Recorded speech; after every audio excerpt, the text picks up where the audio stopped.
La trágica muerte de la menor Jacqueline Caal pone nuevamente en debate la situación delicada de los migrantes. De eso hablaremos esta noche con la etiqueta SF Migrantes, pero antes los dejo con un reportaje de nuestro compañero Eduardo Sam.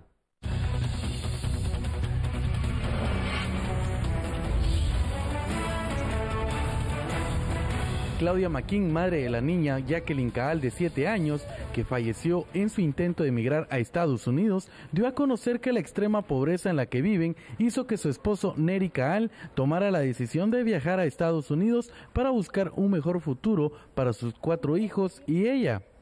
Jacqueline era muy apegada a su padre, eso hizo que viajaran juntos, aseguró la madre.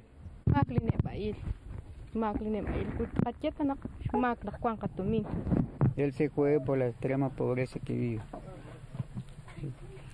Que no existe pues, recursos para seguir manteniendo a la familia.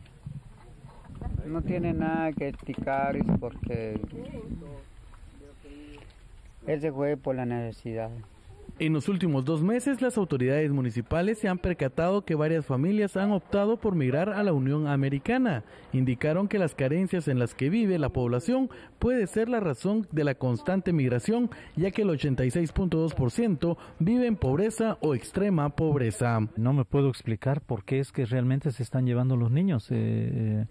Calculamos que del municipio de Rexojá se han ido más de 200 familias, ¿verdad?, con niños, y en su gran mayoría pues han llegado y muchos han regresado. La familia de Nery Caal pide a las autoridades de Estados Unidos que le permitan trabajar en ese país, ya que adquirió una deuda que no podrá cumplir estando en su comunidad.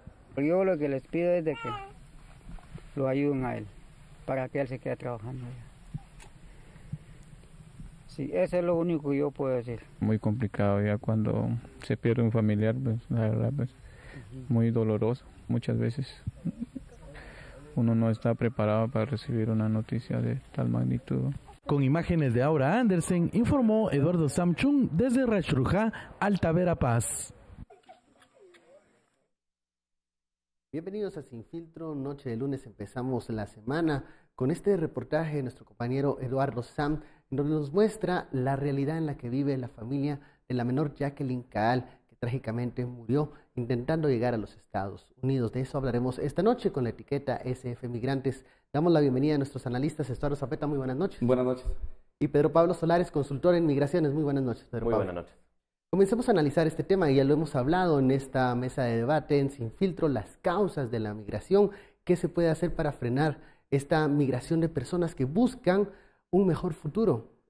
¿Es la solución tener fuentes de trabajo, fuentes de empleo, fuentes de desarrollo acá en nuestro país para evitar este continuo flujo de migrantes? ¿Y qué está pasando en las fronteras? Comencemos a hablar un poco del fenómeno de las migraciones y de esto que va acompañado con menores, que son personas que intentan llegar a los Estados Unidos con sus hijos, con sus sobrinos. ¿Qué está pasando, Pedro Pablo? Sí, buenas noches. Yo creo que lo que ha sucedido esta semana con la muerte de la niña Jacqueline Caal en Estados Unidos viene a ser un nuevo recordatorio de que la década que estamos viviendo en Guatemala es la década de la migración. O, para decirlo de otra forma, es la década del éxodo de jóvenes de la ruralidad guatemalteca hacia un lugar donde puedan ellos vivir. De una manera constante, desde 2008 para acá, los indicadores de la migración han ido en aumento paulatino. Hablamos de gente que sale expulsada de sus poblaciones, hablamos de gente que es capturada en el trayecto migratorio, hablamos de gente que llega a Estados Unidos y que se ve luego reflejado en un aumento constante en la cantidad de dinero que envían desde Estados Unidos. Así también en la cantidad de personas que retornan forzosamente desde Estados Unidos y que vienen a un país a iniciar nuevamente en un lugar donde no tienen nada. Yo creo que la muerte de la niña Jacqueline Caal viene a ser un nuevo recordatorio del debate actual que en Guatemala debería de estar centrado en decidir qué creemos nosotros que está sucediendo. Si esto es causa de, por ejemplo, los coyotes o de las mafias que se benefician sin duda del trayecto y la necesidad de las personas de poder ir a Estados Unidos, si esto es realmente lo que dicen el gobierno de Estados Unidos y el gobierno de Guatemala, un engaño hacia las poblaciones, o si más bien tenemos que centrarnos en enfocarnos por qué la gente está saliendo en tan grandes cantidades. Si hay algo que se puede hacer para poder cambiar la mentalidad de la clase política, que definitivamente nosotros vemos ahorita en la pantalla la familia de esta niña en un municipio que estoy seguro mucha de la gente que el día de hoy nos escucha jamás había ni siquiera escuchado, Ras Shujaa, un municipio lejano en Alta Verapaz. ¿Cómo poder hacer para poder lograr que la gente no quiera irse o enfrentarnos a una triste realidad alarmante en la cual lo que está sucediendo es que la gente, en la medida en la que tiene oportunidad de salir, lo está haciendo? Lo hace. Cuando vemos las imágenes de la comunidad en donde vive la familia de la menor Jacqueline Kaal, vemos que hay poca infraestructura, que hay poco por venir.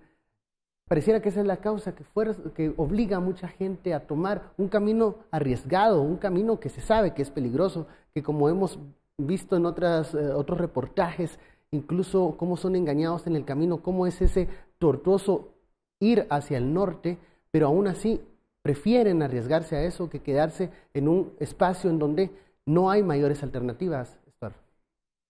Leo de nuestros colegas de Prensa Libre lo siguiente, y este es un párrafo que en realidad eso es lo que te agarra el corazón, te pega y uno dice, ¿qué pasó? De hecho, antes de iniciar mirábamos esta foto, que esta foto te grita, ¿qué te grita todo? Pobreza, ausencia de Estado, te grita, ¿qué estamos haciendo? Desprotegidos, o sea, totalmente. Todos desprotegidos. Ahí dice el reportaje de Prensa Libre. Tras su llegada al lugar, Neri Kaal alertó que su hija, Neri Kaal era el papá, o es el papá, había estado vomitando y no respiraba, por lo que fue trasladada con fiebre de 41 grados en helicóptero a un hospital infantil, Providence Children's de El Paso, Texas, donde llegó con un paro cardíaco. En el centro médico lograron reanimarla, pero falleció horas después. Hay varias causas, y una de las causas la escuchamos en el reportaje, una deuda que no podía pagar, ¿verdad? Eso es lo primero, pero segundo, la expectativa y la esperanza que si van con niños van a pasar al lado de Estados Unidos, o que el niño se vuelve, o la niña se vuelve una protección, digamos, para que no los regresen, lo cual, digámoslo en principio, es falso. De hecho, los números demuestran, y Pedro Pablo, antes platicábamos de esto, las deportaciones a Guatemala han crecido 40% y no ha terminado el año.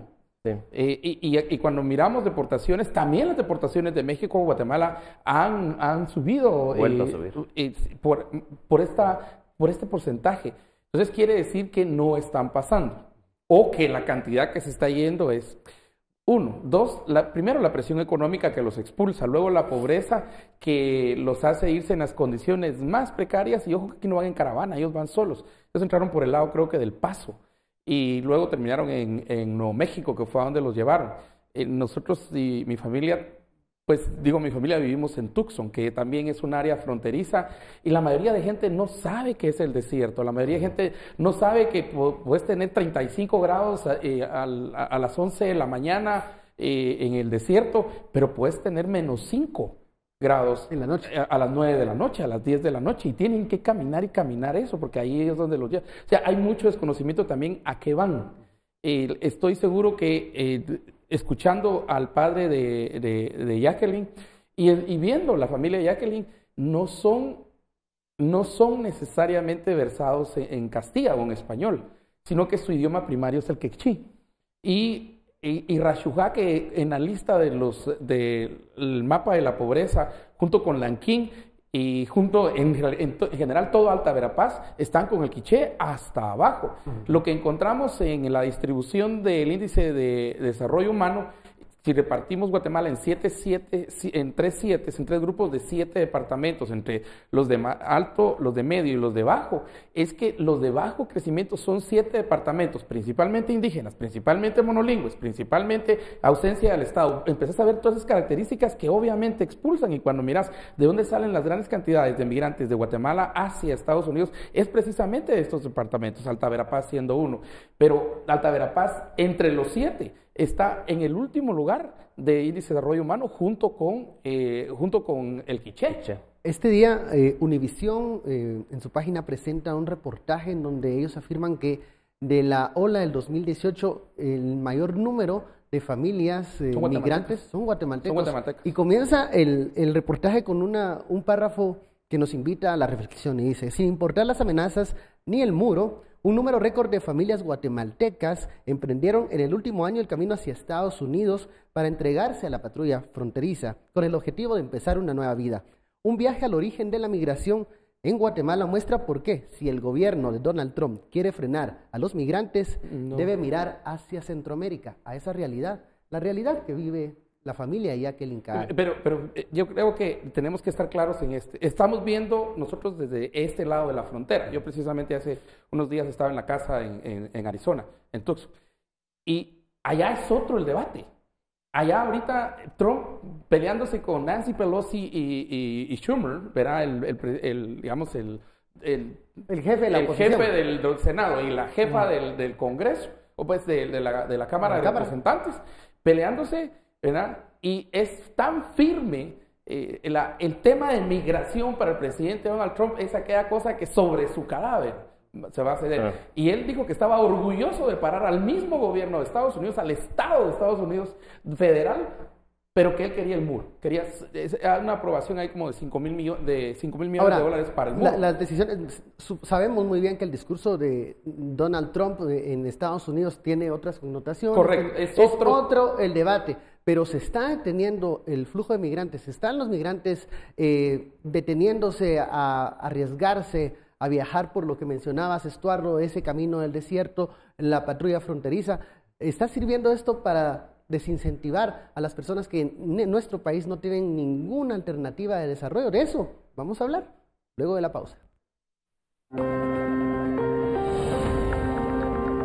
Seguimos hablando del fenómeno de la migración y el caso de la familia de Jacqueline Caal.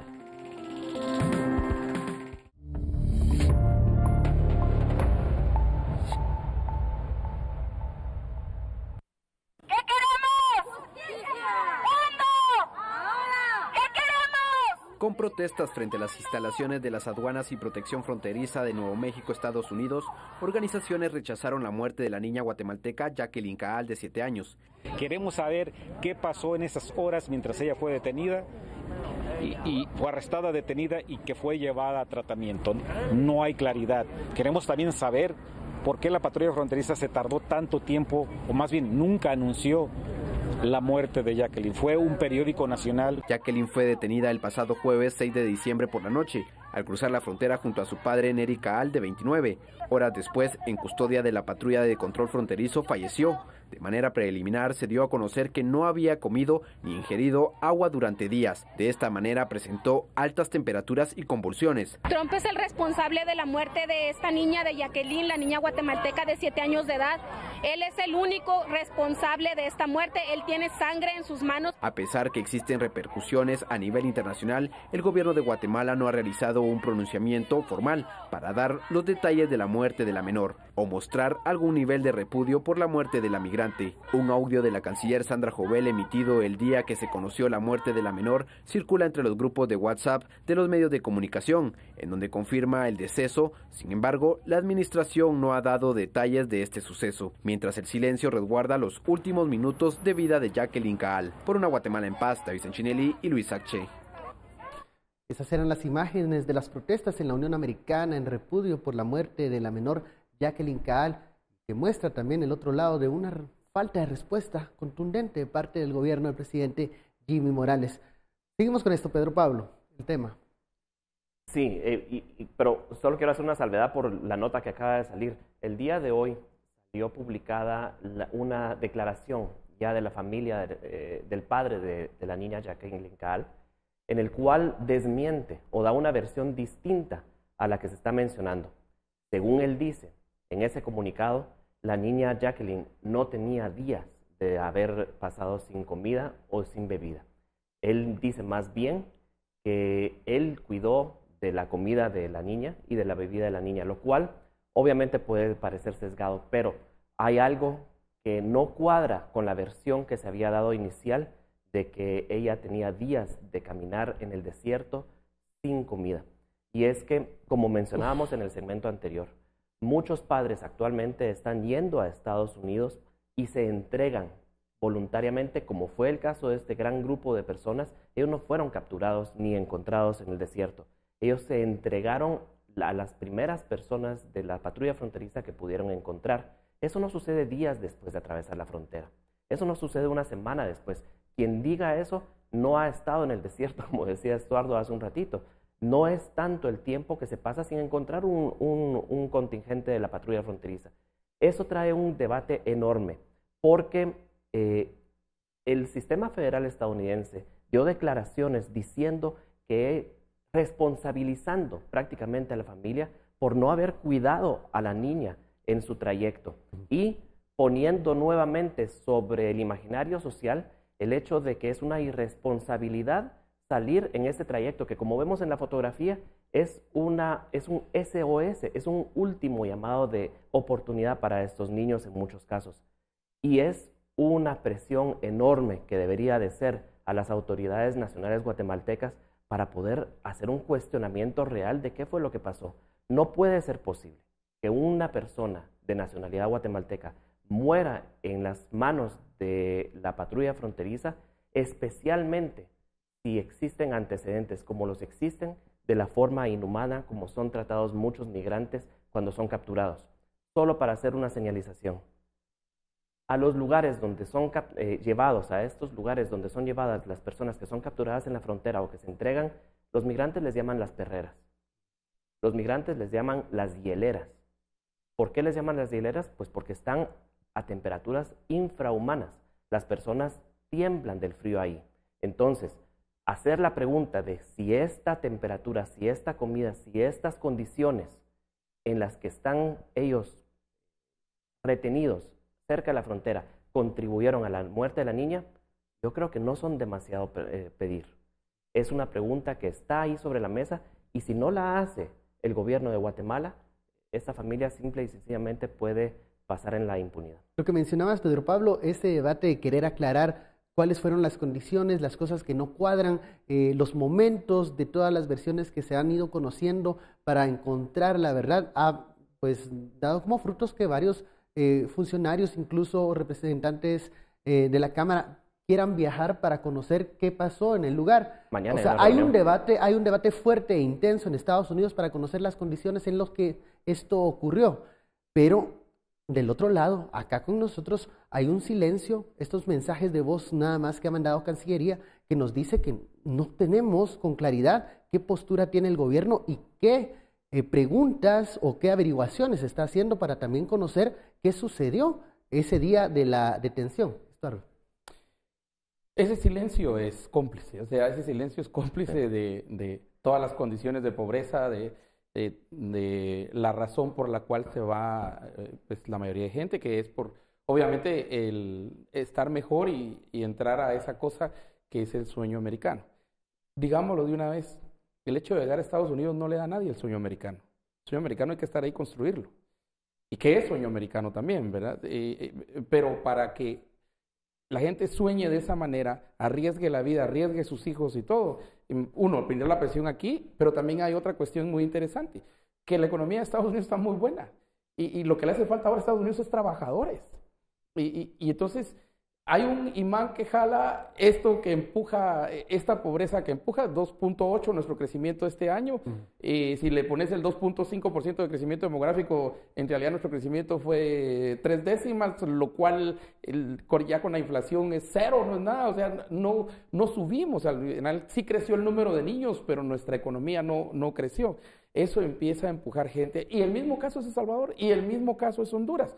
Por eso es que siempre el presidente Trump y aún la gente del Congreso y del Senado sí nos ven como, más allá que como Guatemala, como el Triángulo Norte. Y aquí viene como una región que tiene problemas similares. Lo que más vamos es básicamente migrantes en una situación de la frontera. Pero quiero regresar al punto del otro lado de Estados Unidos, en el cual el debate, y solo vaya a los editoriales que han salido todos estos días desde Chicago Tribune hasta San Francisco Chronicle, pasando New York Times, Washington Post, Miami Herald, y todos, hasta Fox News, que es bastante pro-Trump, le dedica tanto tiempo a esto, porque creo que sí, la gente va a seguir yéndose, aunque la regresen, aunque vengan al avión a las 11 de la mañana, aquel avión que viene de blanco, ahora creo que vienen 2 aviones todos los días. Hay miedo de que el año entrante sean 4 días. Sean 4, fíjate, entonces casi que se duplicaría, pero por cada uno que mandan son 4, 5, 10, 20 los que se van. Y mucha gente piensa que llevar niños es una garantía para entrar, y cada vez es menos garantía. Al contrario, lo único que van a hacer es a poner a los niños en peligro. Y otra vez, más allá de los coyotes que también engañan a la gente para sacarle dinero, le dice, páguenme una parte aquí, cuando los pase al otro lado me dan la otra parte. De hecho, en Arizona acaba de haber unos casos, pero horribles, en los cuales pasaron al migrante guatemalteco al otro lado, y como la familia no estaba ahí para pagarle al coyote, tenían a los migrantes de rehenes, llamando a la familia diciéndoles, o nos viene a pagar o nos soltamos a estos. Y hasta que tuvo que actuar la policía del estado, tuvieron que rescatar a estos secuestrados porque no pagaban la parte que era la más grande, de hecho, que correspondía a pagar del otro lado, ya en Estados Unidos. Entonces, también hay mucho mito con relación a la gente que se quiere ir, que es fácil o que rápido se va a hacer dinero, o alguien dice que yo conozco a no sé quién y se fue y mire, y ya tiene casa, y ya tiene todo lo que tiene. Entonces, yo, en lo particular, viendo los dos lados, ¿verdad? Que para nosotros es una tragedia humanitaria, para nosotros, y también para el lado de Estados Unidos, pero para el lado de Estados Unidos tiene una carga todavía mucho más fuerte, porque ahorita es una pelea entre republicanos y demócratas. Aquí no hay bipartidismo. Aquí el presidente Trump dijo, o me dan la pared o paro el gobierno. Y aquellos le dicen, no, pues sí podemos llegar a un acuerdo, pues los demócratas. Y conste que a partir de enero también cambia el balance de poder, porque el Congreso, la Cámara Baja, pues, los representantes pasan a ser demócratas, bajo control de los demócratas. Tienen una visión diferente de migración. No vaya a ser que eso también mande un mensaje equivocado y más gente quiera irse porque ve alguna protección política, la cual no creo que tengan. Ahora, tú mencionas algo, Estuardo, los mensajes que desde el norte se envían que pueden incentivar el fenómeno de la migración. Por un lado, cuando asumía Trump, decíamos, aquí va a haber una política mucho más rigurosa contra los migrantes los van a pensar 2 veces antes de emprender el viaje, pues igual les están yendo. Ahora que lleguen los demócratas a la Cámara de Representantes, tal vez va a cambiar, va a haber más incentivo. Yo creo que los migrantes, la fábrica de migrantes sigue caminando, esté Trump o estén los demócratas en la Casa Blanca. ¿Por qué? Y esa es la pregunta que tenemos que hacernos. Ahora van con menores, ahora van familias, antes solo iba el jefe de la casa, pero han encontrado en los Estados Unidos un método, una forma de desarrollarse que acá se lo seguimos negando, Pedro Pablo. Sí, yo creo que es muy importante poner atención a un asunto en particular. Y dependiendo de esto, va a depender a quién le creemos en el debate migratorio. Y es que decíamos antes que muchos de estos niños van engañados, ¿no? Pero al final de cuentas, estas familias que viven en comunidades como Ras Rujá, o como en Huehuetenango, o como en Quiché, ellos se van a Estados Unidos y arriesgan la vida de sus niños y las de ellos mismos porque han escuchado de primera mano de personas que ellos conocen y que son cercanas a ellos, en sus comunidades, en sus familias, y que este año están logrando pasar. Es que, ojo, el punto primordial en esto es que esta familia que el día de hoy tuvo una pérdida, posiblemente tiene 20 familiares que pasaron este mismo año. Contrario a lo que está diciendo el presidente Trump, por ejemplo, en Estados Unidos, que está creando o buscando crear una mayor economía que, como bien decía Estuardo, va a necesitar mano de obra. Entonces, ¿hasta qué punto es real el debate en Estados Unidos sobre si se quiere la migración o no se quiere? ¿Hasta qué punto Trump realmente es antimigrante? ¿O hasta qué punto el presidente Trump únicamente está utilizando esto como una discursiva electoral? Recordemos que la base electoral de él sí tiene la preocupación de la migración, porque las personas están llegando en mayores cantidades a sus pequeñas y cerradas comunidades en la ruralidad de Estados Unidos. Entonces, ¿hasta qué punto Guatemala está siendo simple y sencillamente un punto discursivo en el cual están dejando pasar los migrantes en la actualidad de Trump? Cuando llegan migrantes y se entregan, están teniendo mejores facilidades si tienen a los niños. Pero no es lo que admite la administración de la Casa Blanca. Entonces, al final de cuentas, como decía al principio, ¿a quién le vamos a creer? Podemos creer que estas personas, que estas familias, como la familia Caal, pues están cometiendo un error. O, para decirlo en palabras muy crudas, como muchas personas lo pueden creer aquí en la capital, que son tontos, que no saben a lo que se meten, que son ignorantes. O que existe sabiduría de pueblo ahí. Y esa sabiduría de pueblo les da la experiencia de muchas personas que lo están logrando y pues, con las condiciones que están viviendo aquí, se convierte, como lo dicen los gringos, un no-brainer. Ni siquiera se piensa. Es algo natural que se va a tomar. Vamos a la pausa, la etiqueta SF Migrantes. Regresamos con más de este tema. Seguimos hablando del fenómeno de la migración, todo lo que tienen que pasar aquellos que deciden buscar el sueño americano.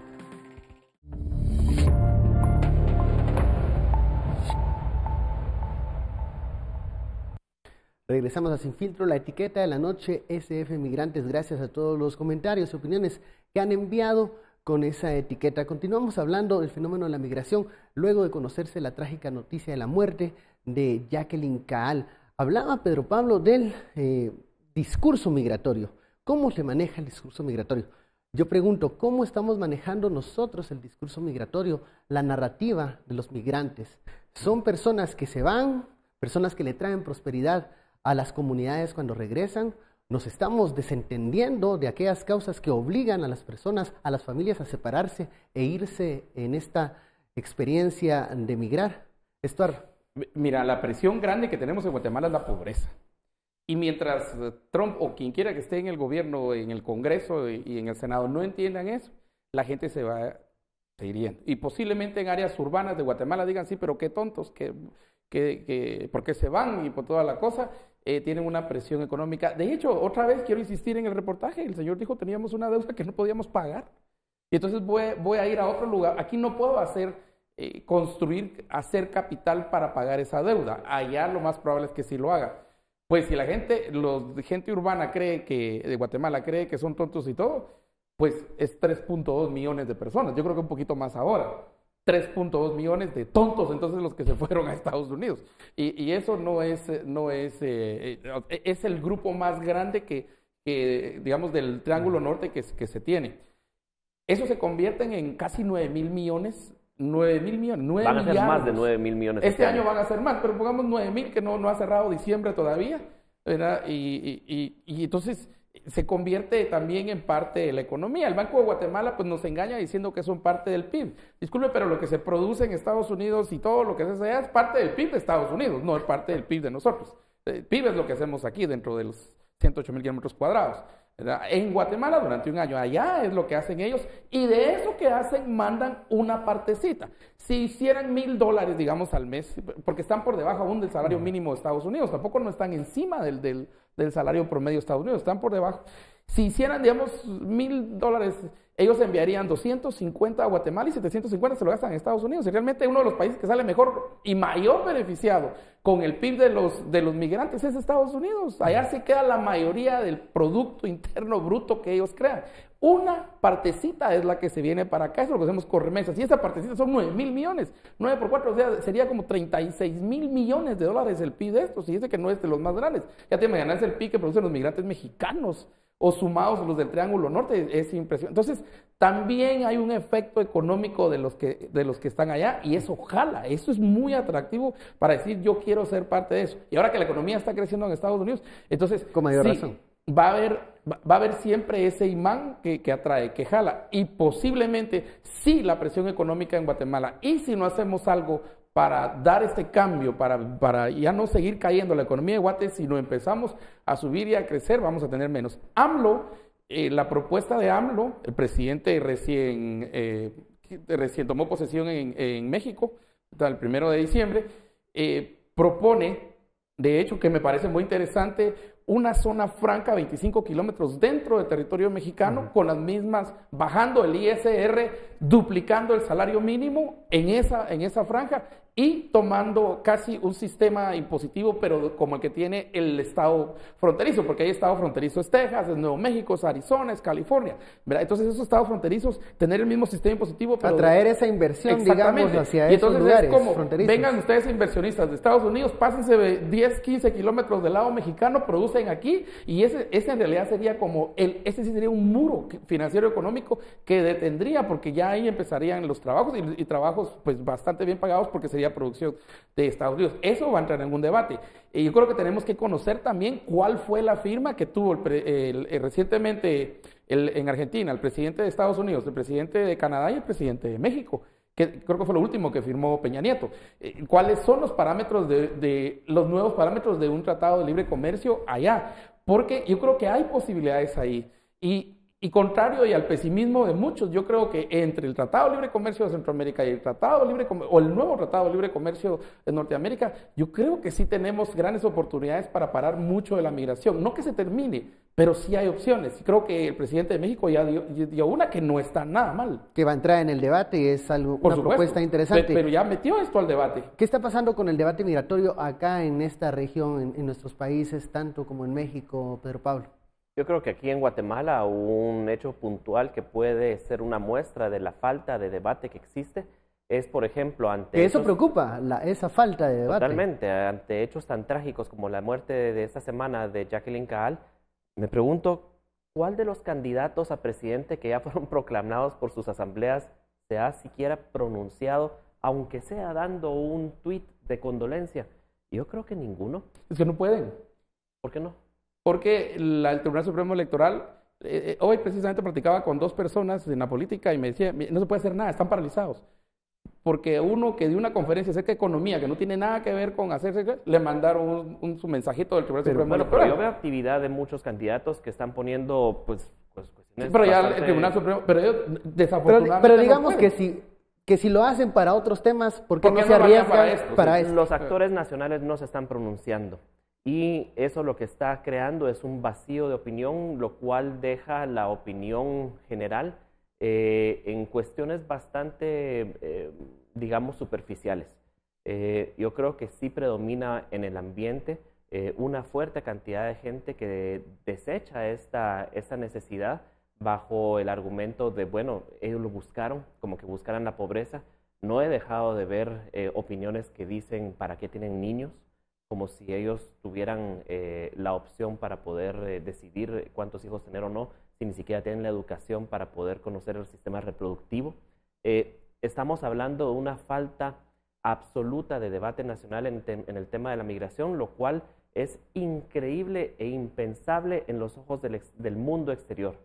Cuando vienen extranjeros, periodistas aquí al país a reportear sobre este asunto, sobre este drama que está cobrando protagonismo a nivel mundial, se preguntan cuál es el debate en Guatemala. El presidente de la República ni siquiera se pronunció y no se va a pronunciar sobre este hecho. Otra vez, ni siquiera para dar un mensaje de condolencia, y eso que a él el Tribunal Supremo Electoral no lo podría reprimir.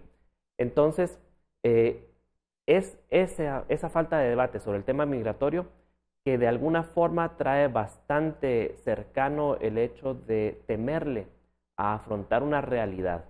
Y es que la migración en Guatemala es principalmente rural. La emigración de guatemaltecos es principalmente indígena. Y son estas comunidades rurales, indígenas, pobres, que ya no están en pobreza. Yo miro esa fotografía y no miro pobreza. Yo veo miseria, como mencionábamos antes. Es extrema pobreza, eso no es pobreza. Pobreza puede ser la que vive mucha gente que no llega a poder comer este mes, pero que tal vez el mes pasado sí comió, o que... Esto no es pobreza, esto es miseria, y hay una gran diferencia. Entonces, afrontar esa realidad y el hecho también en el tema migratorio de cuestionarnos si únicamente la migración es económica o no, porque AMLO podrá estar haciendo propuestas económicas que, si bien es cierto, pueda mitigar la gana o la necesidad de algunas personas de emigrar a Estados Unidos, pero también es cierto que ya existe una población nacional guatemalteca en Estados Unidos, más de 3 millones. Si nosotros ponemos, un dato muy interesante es, si nosotros ponemos esa población de 3 millones en la lista de poblaciones del mundo, la población migrante guatemalteca estaría arriba de la media de poblaciones de países del mundo. Es una O sea, toda la enorme cantidad de cantidad. gente que se ha Es una ido. enorme, ya no son comunidades, son poblaciones que de alguna forma también generan reunificaciones y una cultura de migración que yo considero es irreversible. Porque lo que veíamos es que muchas de las personas que deciden migrar llegan a Estados Unidos, consiguen un trabajo, un mejor futuro económico y ya no regresan a Guatemala para, digamos, invertir en un negocio acá porque las condiciones acá son precarias o hay una poca certeza de qué va a pasar con el negocio que uno ponga acá. Entonces ellos deciden, la mejor opción es sacar a la familia de Guatemala y a los menores darles un mejor futuro allá, con un sistema educativo diferente y encontrar un mejor futuro de desarrollo. Pero, ¿qué vamos a hacer nosotros como país, como propuesta? Estaba lo que mencionaba Estuardo, esta propuesta del presidente López Obrador. ¿Qué estamos proponiendo nosotros para crear algo, alguna alternativa que por lo menos ofrezca una puerta, una ventana de oportunidad a estas comunidades? ¿Cómo los estamos atendiendo? Pero, mira, yo creo que estamos hablando de, digamos, de un crecimiento de repatriados en 40%. Esto es gobierno Trump, ¿verdad? Pero no hemos dicho nada acerca de también el crecimiento de los repatriados desde México. Porque muchos están quedando en ese camino también. En ese espacio mexicano que no llegan pero ni arriba del distrito y ahí va de regreso otra vez y vienen y vuelven a irse otra vez y vuelven a irse otra vez. O sea, es mucho más de los números que siquiera estamos viendo. Y el número ha crecido. De hecho, todos estos programas en Estados Unidos como DACA o los Dreamers y todos estos nacieron precisamente por el flujo de niños que llegaron ya hace años a Estados Unidos. Muchos llegaron sin compañía, muchos llegaron, por eso se llama niños no acompañados. El programa que pasaba y después, ¿qué se hacía con ellos, verdad? Entonces la política era casi como la política de los cubanos en Miami, ¿verdad? Dry feet, wet feet, ¿verdad? Que si lograban pasar hacia Estados Unidos, pues la patrulla iba para otro lado para que pasaran y se fueran. Ya se podían quedar, claro. Niños. Y ahora ya son adolescentes, ya son gente de la universidad, ya gente a nivel universitario o profesionales, que si empiezan a echar, literalmente echarlos, a repatriarlos, pues, pero echarlos de Estados Unidos, son unos 800,000. Que los números, es que cada número que uno ve de estos son impresionantes. De hecho, solo el número de niños que hace unos días el gobierno tenía que encontrar, porque hay muchos niños todavía guatemaltecos perdidos en Estados Unidos. Digo perdidos porque todavía los papás están reclamando y algunos no se han dado por vencidos y van a seguir reclamando. ¿Dónde están mis hijos? ¿Dónde está? Pero unos niños eran 500, solo guatemaltecos eran arriba de 500. Que la patrulla los agarró, los pasó en algún albergue, los llevó a otro lado y los tiene así. Y un juez le obligó al gobierno de Estados Unidos, miren, júntenlos con sus padres porque ese es el lugar del... Y la gran crítica era que ni en los casos de Siria, y eso que Siria eran 5 millones o un poquito más de refugiados de Siria, huyendo de la guerra, ¿verdad? Entraban a Europa por Turquía o por otros medios, se embarcaban para llegar a Italia y después nadie los quería, terminaron en España por el Mediterráneo. Eran 5 millones, pero ni en esos casos se separó los papás de los niños. Entonces separar aquí, pero esa es una cuestión también por el lado de Guatemala, que los papás tienen que saber que en cierto momento hasta los pueden separar de sus hijos, y por el lado de Estados Unidos, entender que el de llevar niños se va a volver un incentivo perverso. Pero eso es lo que estamos viendo.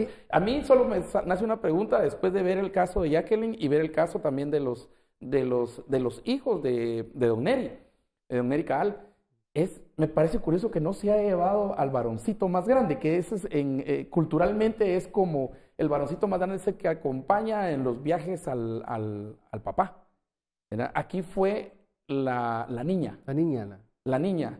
Y si miras lo que está surgiendo ahorita, en estos momentos en información, es de una infección. Y que, digamos, del lado de Estados Unidos, de los peligros que pasan ellos, pero el mismo papá ha dicho que todo el tiempo estuvieron viajando en bus. Sí. Que es hasta que los dejaron ahí y empezaron a pasarse, porque no pasan en bus hacia Estados Unidos, Claro. ahí sí tienen que caminar un poco el desierto y todo eso, que es lo que no conocen. Ahí fue donde casi literalmente se fueron a entregar. Ahí es donde se entregan. Donde se entregan a con la la patrulla esperanza fronteriza. que teniendo niños los agarren y Los los puedan puedan- pasar al otro los puedan lado. pasar al Que es otro lo que ha lado. estado pasando todo este año. Y pedir asilo en cuanto casi que humanitario en relación a que tienen un niño. Porque tienen- y van acompañados posiblemente de un muchos menor. piensen, y si llevo una niña es más rápido que me lo den. Imagínense, por cualquier razón, y yo pienso algunas, pero machismo o lo que querrás, pero digamos que entonces aquí la niña, digamos, llevar a la niña funcione. Porque yo veo a los niños y digo, generalmente, y eso es cultural en Guatemala, el niño más, el varoncito más grande es el que acompaña al papá en los viajes, sea que vaya al mercado, sea que vaya al pueblo, sea lo que sea, es el chiquito, pero es muy pocas veces la niña, ¿verdad? Y ese es un caso que creo que tenemos que ver desde el punto de vista de la cultura nuestra. Vamos a la pausa, la etiqueta SF Migrantes, regresamos para seguir conversando de este tema. Seguimos hablando del tema de la migración, qué pasa y por qué no se detiene. Al volver.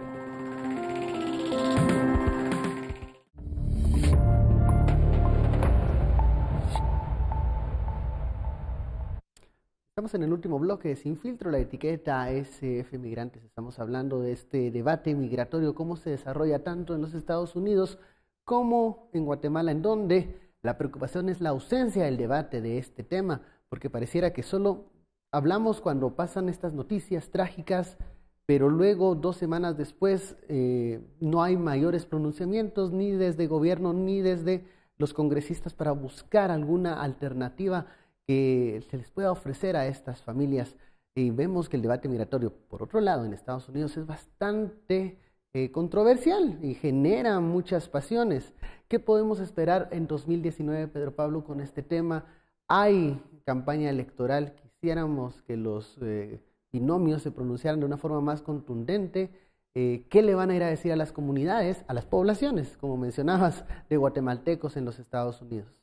Bueno, solo un paréntesis inicial, creo que la elección presidencial en Estados Unidos, que a partir de este año va a iniciar, deberíamos estar esperando que sea un total fiasco. 70 personas empadronadas en el primer ejercicio del Tribunal Supremo Electoral, el día de hoy, de una manera, perdón por usar esa palabra, pero un poco necia, el Tribunal Supremo Electoral insiste en usar un sistema electrónico de voto para poder lograr acaparar más gente, lanza un app. Yo no creo que podamos esperar que más de 100 personas se vayan a empadronar con el app. 100 personas, creo que más personas viven en la cuadra donde yo vivo que las que van a empadronarse para votar. Que se han en el empadronado extranjero hasta ahora. Entonces, posiblemente el debate en Estados Unidos ni siquiera se vaya a dar, no debería de ser fructuoso, a menos de que haya un complot o algún tipo de fraude electoral, porque no va a votar nadie en Estados Unidos o no debería de hacerlo, de acuerdo a la forma como fue planificado por parte del Tribunal Supremo Electoral. Ahora, en Guatemala, el debate, lamentablemente para la causa migrante o para la necesidad de las personas de poder sobrevivir a través de la migración, creo que es un panorama bastante sombrío. Si queremos hacer esta separación de izquierdas y derechas, veo a las derechas haciendo un poco reconocimiento sobre la necesidad de inversión del Estado en las comunidades que expulsan migración y donde el Estado es absolutamente ausente en educación, en salud, en nutrición, en vida, realmente, en desarrollo. Y una izquierda, o no sé si va a haber una participación de izquierda, pero otro segmento que podría ser los aliados de CICIG, que posiblemente puedan depender bastante de la anuencia del norte y que por tanto tengan una posición comprometida hacia los lineamientos que pueda dictar la Embajada de Estados Unidos, que obviamente es parte de la línea dura del presidente Trump en cuanto a migración. Entonces, un desamparo total. Yo no veo a un político nacional que esté levantando la bandera a los migrantes, que esté diciendo, hey, miren, ¿saben qué? Esta es gente que está contribuyendo con su economía. Agradézcanselo. No lo repriman. No tengan un discurso hipócrita, un doble discurso. Si están dejándolos pasar en la frontera, reconozcan que son necesarios para la economía de la cual todos ganamos. ¿Qué va a pasar el próximo año 2019? ¿Qué escenario ves en cuanto a los pronunciamientos o las propuestas que puedan generarse del debate migratorio? Mira, junto con la economía, creo que migración tiene que ser uno de nuestros grandes temas, o por lo menos los partidos políticos sí deben tenerlo en las propuestas. Pero no es cómo van a parar la migración, porque estamos viendo que esa no la van a poder parar. Es qué hacemos nosotros en Guatemala. Vamos a ver, tomemos un ejemplo mejor, lo concreto es siempre mejor, ¿verdad? ¿Qué van a hacer para Rayujá? Pues, digámoslo ahí. Conste que Rayujá no es solamente un lugar pobre. Rayujá es un paso de narcotraficantes. Rayujá, para quienes conocemos toda esa área, está dentro de la media luna de paso de drogas. Está al norte de Alta Verapaz, colinda con Petén. La franja transversal del norte está por ahí está Rubel Santo, Rubel Quiché. Si uno sigue después de Rayujá recto, va a dar hasta Cantabal, ¿verdad? Va a dar hasta Playa Grande. Entonces, creo que no solamente es Rayujá, porque cuando se empieza a ver es más y más. Preguntas fundamentales. ¿Hay policía en Rayujá? ¿Hay juez de paz? ¿Hay centro de salud? Hay centro de salud. Y si hay centro de salud, llegan los trabajadores del centro de salud, llegan los maestros los 180 días al año a Rayujá. ¿Cómo llego a Rayujá? ¿Hay una buena infraestructura para llegar a Rayujá o no? ¿Hay una buena infraestructura para llegar a Rayujá? Entonces, uno tiene que hacerse esas preguntas, porque cuando vas, miras que bajas y está Cabón, está Lanquín, siempre hasta abajo en los índices de desarrollo humano de los 340 municipios de Guatemala. Están hasta abajo, hasta abajo, hasta abajo, hasta abajo. Entonces, condiciones muy claras, condiciones de monolingüismo, condiciones que es 90% son indígenas, en ese caso, quechí. ¿Cuál es el nivel de producción ahí? La principal producción, cardamomo. Entonces, eso es lo que tienen que hacer los estrategas de los partidos políticos, ver todo esto para proponer y decir, esto les da suficiente. De hecho, cerca hay una producción de petróleo, por eso está Rubel Santos, Rubel Quiché, que eran productoras de petróleo. Esto le da suficiente a la gente para, entonces, no tener que irse y tener no solamente un ingreso, sino todas las condiciones de desarrollo, que para eso pagamos impuestos, precisamente para lo que decías, para presencia del Estado. Hay presencia del MP. El Instituto Guatemalteco de Seguridad Social está en Rayujá. Es que cuando perdón por reírnos, pero Pablo, tenés toda la razón. Yo le estoy diciendo todo lo que no está en Rayujá y todavía preguntamos por qué se van para Estados Unidos. Por favor, por supuesto que se van a ir. Y cuando miras esta foto, y si uno se acerca más y ve los ojos de los niños, te explicaba que están blancos por el nivel de desnutrición. Aparte de tener que caminar en parte del desierto, aparte del calor que hace en el día, el frío que hace en la noche, y una de las razones es que les dan unos ponchos como si fueran de aluminio. De aluminio para cuando es están precisamente por el frío, el frío que hace en esos lugares. Pero miras el niño y miras la niña y uno dice el nivel de desnutrición es impresionante. Entonces aquí presencia del Ministerio de Salud, del Seguro Social, del Ministerio Público, de la Defensa Público Penal, de todo esto. De todo el aparato del Estado que está ausente. Es cero. Si mucho, llega al maestro. 180 días, no lo sé. Yo tendría que ver los números de asistencia, pero ya empresarios por la educación ya nos mandaron los números que calculan menos días de los que realmente está diciendo el Ministerio de Educación. No es fácil. Pero no es fácil. Entonces, ¿qué vamos a hacer nosotros? Pero vas a Rayujá. Pensar en Rayujá, ya no pensemos en Sayaché, que está todavía más arriba, ¿verdad? O San Luis.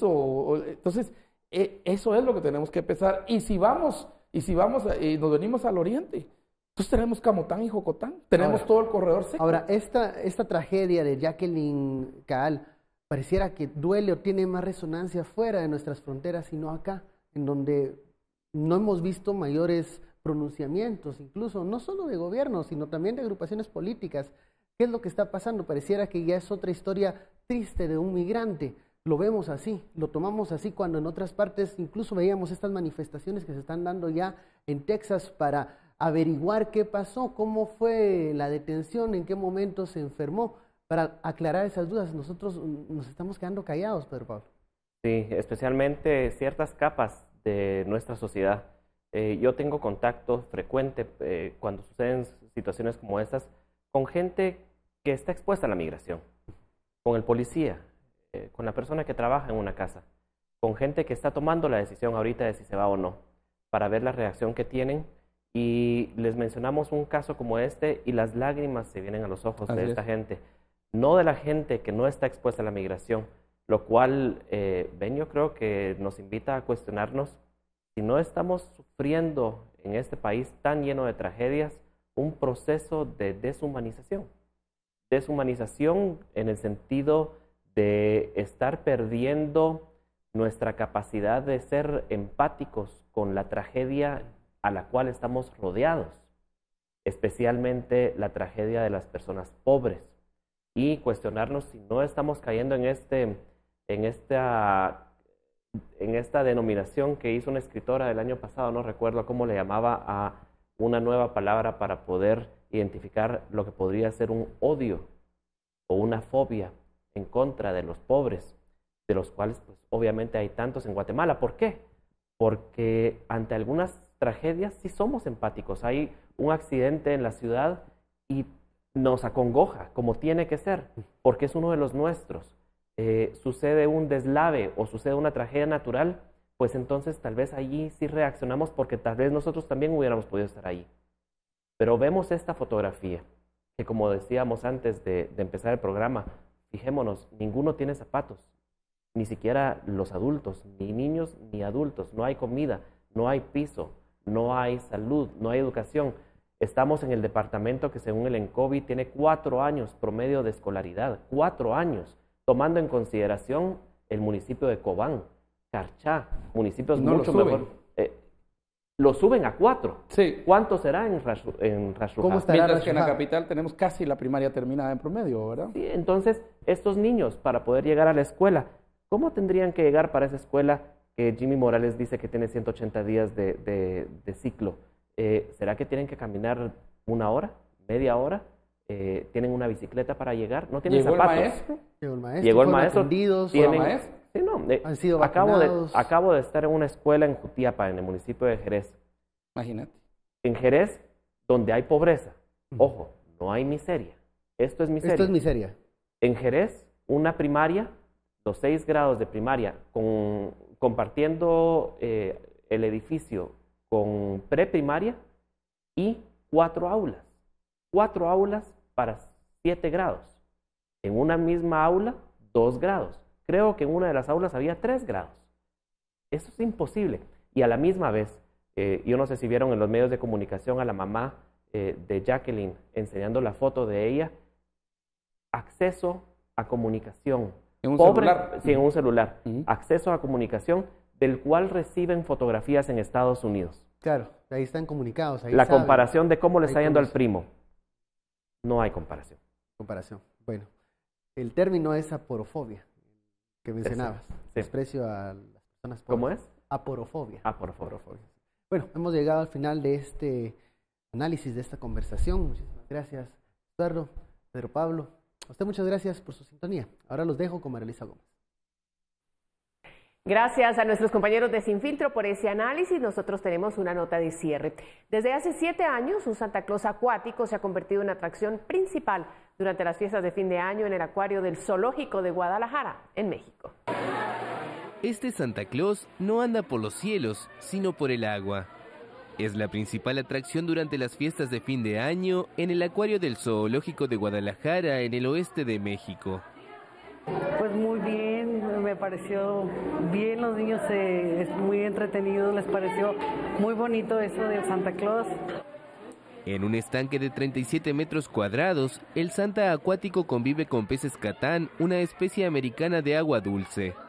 Durante 30 minutos hace acrobacias y piruetas en el agua, mientras saluda a los visitantes y pide con señas a los niños que escriban sus peticiones para Navidad. Y en vez de juguetes, en sus cajas de regalos tiene caballos, sirenas, caballitos de mar, delfines y otras figuras. Al final del espectáculo, el protagonista se acerca al cristal del estanque y adopta diferentes posiciones para que los visitantes se tomen fotos. Y los niños emocionados no pueden creer que Santa Claus se mueva como pez en el agua. A esta hora despedimos la tercera emisión de Noticiero Guatevisión, agradeciendo su sintonía e invitándolo para que nos acompañe mañana a las 9 en punto de la noche. Descanse.